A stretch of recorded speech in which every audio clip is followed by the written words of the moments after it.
Hello friends, welcome to successful learners. Friends, अभी कुछ ही दिनों में बिहार पुलिस और एसएससी एमटीएस हवलदार का एग्ज़ाम होने वाला है। समय बहुत कम है और फ्रेंड्स किसी भी एग्ज़ाम के लिए प्रैक्टिस सेट बहुत ज़रूरी होता है, क्योंकि प्रैक्टिस सेट के ज़रिए ही हमें पता चलता है कि हमारी तैयारी जो है वो कितनी अच्छी है। सो फ्रेंड्स, इस वीडियो में मैंने जितने भी क्वेश्चन लिए हैं उस सारे क्वेश्चन आपके एग्ज़ाम के पॉइंट ऑफ व्यू से काफ़ी ज़्यादा इंपॉर्टेंट हैं। सो वीडियो को लास्ट तक ज़रूर देखिएगा और कमेंट करके ज़रूर बताइएगा कि इन सारे क्वेश्चन में से कितने क्वेश्चन के आंसर आपके सही हुए हैं। तो चलिए शुरू करते हैं। फर्स्ट क्वेश्चन है, ब्रह्मांड की उत्पत्ति के संबंध में महाविस्फोटक के सिद्धांत का प्रतिपादन किसने किया था। फ्रेंड्स, पहला क्वेश्चन में पूछ रहा है कि महाविस्फोटक का सिद्धांत यानी कि बिग बैंग थ्योरी का प्रतिपादन किसने किया था। तो ऑप्शन ए है Higgs, option B Satyendra Nath Bose, option C George लेमेथियर और ऑप्शन डी में बोल रहा है रेडजेल। तो इसका जो सही आंसर होगा ऑप्शन सी जॉर्ज लेमेथियर। जॉर्ज लेमेथियर जो थे, इन्होंने बिग बैंग थ्योरी यानी कि ब्रह्मांड की उत्पत्ति के संबंध में जो महाविस्फोटक का सिद्धांत था वो इन्होंने प्रतिपादित किया था। अगला क्वेश्चन देखते हैं। अगला क्वेश्चन है, निम्नलिखित में से कौन सा ग्रह पार्थिव या आंतरिक ग्रह नहीं है। फ्रेंड्स, सबसे पहले समझते हैं कि पार्थिव ग्रह या आंतरिक ग्रह किसको बोला जाता है।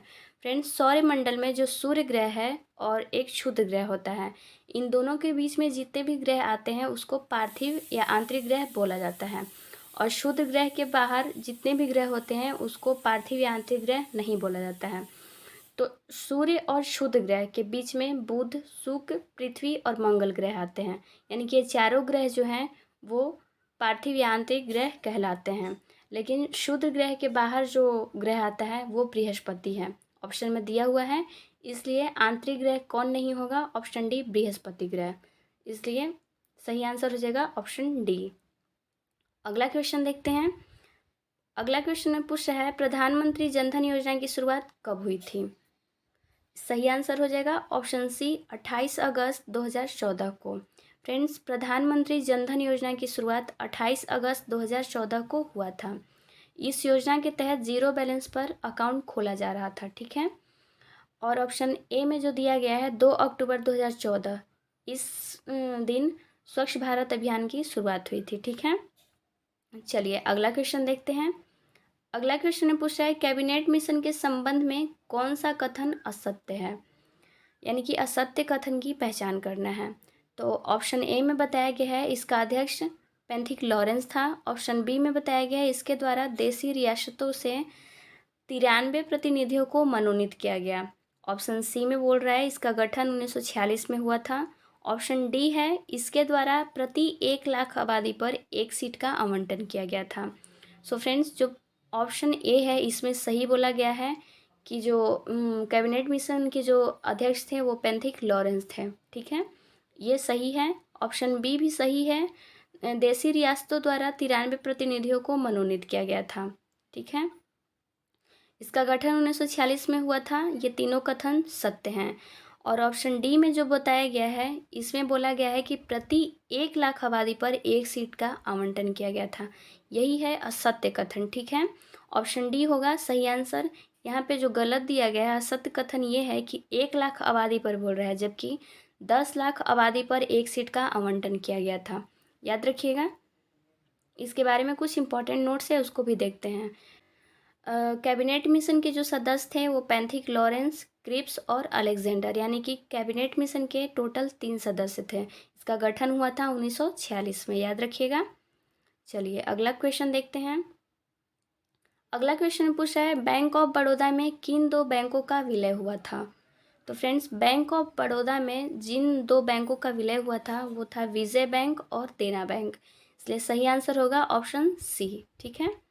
चलिए अगला क्वेश्चन देखते हैं। अगला क्वेश्चन पूछ रहा है, आरबीआई का स्थापना कब हुआ था। काफ़ी इंपॉर्टेंट क्वेश्चन है और कई बार एग्जाम में ये क्वेश्चन पूछा भी जा चुका है। सो फ्रेंड्स, आरबीआई का जो स्थापना हुआ था वो 1935 में हुआ था, यानी कि ऑप्शन बी होगा सही आंसर 1935। और एग्जाम में कभी कभी ये भी पूछता है कि इसका राष्ट्रीयकरण कब हुआ था। तो राष्ट्रीयकरण हुआ था आरबीआई का 1 जनवरी 1949 को। ध्यान रखिएगा, आरबीआई का स्थापना 1935 में और राष्ट्रीयकरण 1 जनवरी 1949 को हुआ था, ठीक है। चलिए अगला क्वेश्चन है, निम्नलिखित में से किस दिन दक्षिणी गोलार्ध में सबसे बड़ा दिन होता है। पूछ रहा है कि दक्षिणी गोलार्ध में सबसे बड़ा दिन कब होता है। तो फ्रेंड्स, जो पृथ्वी है वो दो गोलार्धों में बटा हुआ है, एक दक्षिणी गोलार्ध और एक उत्तरी गोलार्ध। तो दक्षिणी गोलार्ध में सबसे बड़ा दिन कब होता है, ये क्वेश्चन में पूछ रहा है। तो सही आंसर होगा ऑप्शन डी, 22 दिसंबर को दक्षिणी गोलार्ध में सबसे बड़ा दिन होता है। और कुछ इंपॉर्टेंट नोट्स है उसको भी हम लोग देखते हैं। 22 दिसंबर को दक्षिणी गोलार्ध में सबसे बड़ा दिन होता है, वहीं उत्तरी गोलार्ध में सबसे बड़ा दिन 21 जून को होता है, ठीक है। और 22 मार्च 23 सितंबर को दिन और रात बराबर होता है। याद रखिएगा, ये जो नोट्स है ये काफ़ी ज़्यादा इम्पॉर्टेंट है, दोनों पॉइंट को याद रखना है। चलिए अगला क्वेश्चन देखते हैं। अगला क्वेश्चन है, भारत में करेंसी नोट प्रेस कहाँ पर स्थापित है। सही आंसर होगा ऑप्शन ई, उपयुक्त सभी। फ्रेंड्स, भारत में करेंसी नोट प्रेस जो है इन चारों जगहों पर स्थापित किया गया है। नासिक जो कि महाराष्ट्र में है, देवास मध्य प्रदेश में स्थित है, सालबन पश्चिम बंगाल में और मैसूर कर्नाटक में। इन चारों जगहों पर भारत में करेंसी नोट प्रेस स्थापित किया गया है, ठीक है, याद रखिएगा। चलिए अगला क्वेश्चन देखते हैं। अगला क्वेश्चन में पूछ रहा है, निम्नलिखित में से कौन सा कथन असत्य है। पहला है 26 जनवरी 1950 को राष्ट्रीय गान को अपनाया गया। ऑप्शन बी, 22 जुलाई 1947 को राष्ट्रीय ध्वज को अपनाया गया। ऑप्शन सी, 29 अगस्त 1947 को प्रारूप समिति का गठन किया गया। ऑप्शन डी, 1949 में भारत ने राष्ट्रमंडल की सदस्यता का सत्यापन किया। सो फ्रेंड्स, ऑप्शन ए जो है ये गलत है, क्योंकि 26 जनवरी 1950 को नहीं बल्कि 24 जनवरी 1947 को ही हमारा जो राष्ट्रीय गान था और राष्ट्रीय गीत दोनों को अपनाया गया था। सो जो असत्य कथन है वो है ऑप्शन ये, 24 जनवरी 1950 होगा सही आंसर, ठीक है। और बाकी जो ऑप्शंस हैं, 22 जुलाई 1947 को राष्ट्रीय ध्वज अपनाया गया था, ये सही है। और 29 अगस्त 1947 को प्रारूप समिति का गठन किया गया, ये भी सही कथन है। 1949 में भारत ने राष्ट्रमंडल की सदस्यता का सत्यापन किया, कथन सही है। सत्य कथन होगा 26 जनवरी 1950 को राष्ट्रीय गान अपनाया गया, ठीक है। चलिए अगला क्वेश्चन है। नेक्स्ट क्वेश्चन में पूछ रहा है, असत्य कथन की पहचान कीजिए। सो ऑप्शन ए में बोला गया है, जबलोपनिषद में 4 आश्रमों का उल्लेख किया गया है। ऑप्शन बी, शिक्षा, कल्प, निरुक्त, व्याकरण, छंद व ज्योतिष कुल 6 वेदांग हैं। ऑप्शन सी में जो कथन है उसमें बोला गया है, गौपथ ऋग्वेद तथा ऐतरेय अथर्ववेद का ब्राह्मण ग्रंथ है। ऑप्शन डी में बोला गया है कि अष्टाध्यायी जो है वो संस्कृत भाषा व्याकरण का प्रथम पुस्तक है। सो फ्रेंड्स, जो ऑप्शन ए है इसमें जो कथन है 4 आश्रमों का उल्लेख है जबलोपनिषद में, ये तो सही कथन है। ऑप्शन बी में शिक्षा, कल्प, निरुक्त, व्याकरण, छंद व ज्योतिष कुल 6 वेदांग है, ये कथन भी सत्य है। ऑप्शन सी जो है ये सही आंसर होगा, क्योंकि गौपथ जो है वो अथर्ववेद का ब्राह्मण ग्रंथ है और ऋग्वेद जो है वो ऐतरेय। ऑप्शन सी जो है ये होगा सही आंसर, क्योंकि गौपथ जो है वो अथर्ववेद का ब्राह्मण ग्रंथ है और ऐतरेय जो है वो ऋग्वेद का ब्राह्मण ग्रंथ है। जबकि ऑप्शन सी में बोला गया है कि गौपथ ऋग्वेद का ब्राह्मण ग्रंथ है और ऐतरेय अथर्ववेद का। ऑप्शन सी गलत है, ठीक है, याद रखिएगा। अगला क्वेश्चन देखते हैं। नेक्स्ट क्वेश्चन पूछ रहे हैं, सूर्य के सबसे नज़दीक ग्रह कौन सा है। सही आंसर होगा ऑप्शन डी, बुध। बुध जो है वो सूर्य के सबसे नज़दीक ग्रह है। चलिए नेक्स्ट क्वेश्चन देखते हैं। निम्नलिखित में असत्य की पहचान कीजिए। पहला ऑप्शन है, 19 जुलाई 1969 को 6 बैंकों का राष्ट्रीयकरण किया गया। ऑप्शन बी में बोल रहा है, ओरिएंटल बैंक और यूनाइटेड बैंक का विलय बैंक ऑफ बड़ौदा में किया गया था।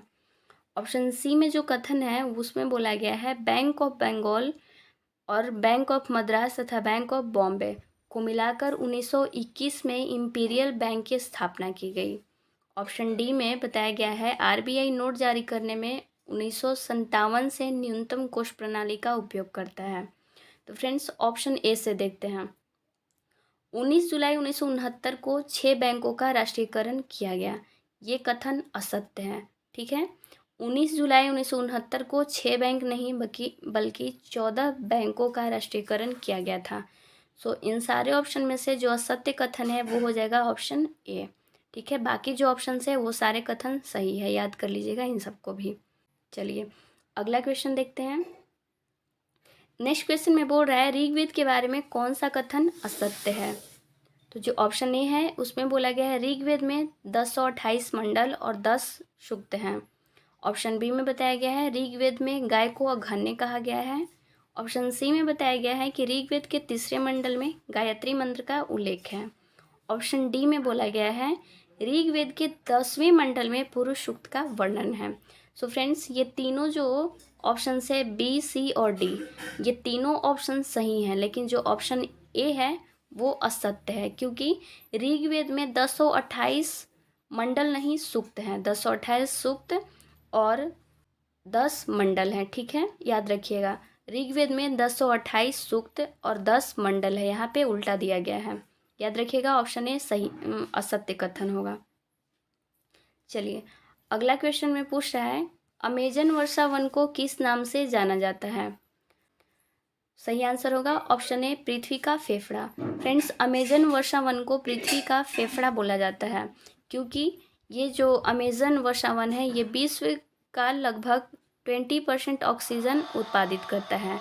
इसके वजह से अमेजन वर्षा वन को पृथ्वी का फेफड़ा बोला जाता है। ठीक है, और अमेजन वर्षा वन जो है वो ब्राज़ील में स्थित है, याद रखिएगा। दोनों पॉइंट्स जो है वो इम्पोर्टेंट है, इसको भी आपको याद रखना है।